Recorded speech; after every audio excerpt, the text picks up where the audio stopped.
New at 6, some residents in Des Moines say they are fed up with what they call their council members' frequent absences. KCCI's Ethan Humble joins us tonight. Ethan, they want the council to set up a special election to replace Indira Shoemaker.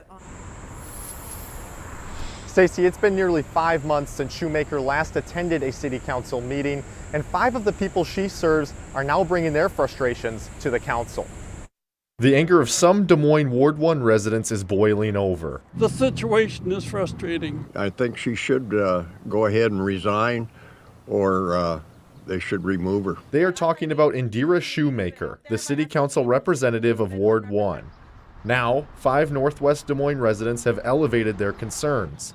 They hired an attorney to file a written complaint to the council. The document references Iowa legislature, saying an elected officer may be removed from office for, quote, willing or habitual neglect or refusal to perform the duties of the office, end quote. In the complaint, they want the matter to be set for a hearing at an upcoming city council meeting, before giving Shoemaker an opportunity to appear and defend herself. At that point, the complaint calls for a vote on Shoemaker's removal, requiring a 2/3 vote of the entire council.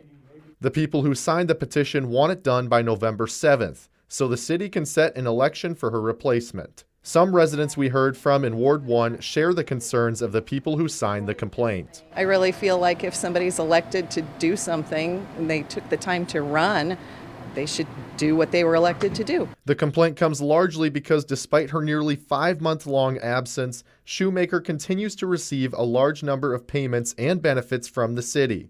Those including a $1,110 bi-weekly paycheck, over $550 in health insurance each month, and a $75 stipend each week, among other benefits from being a council member.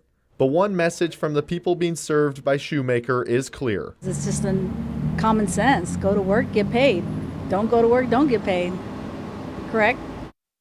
And at-large councilman Carl Voss called the request, quote, new territory for the council, saying they need to speak with a city attorney before making any decisions.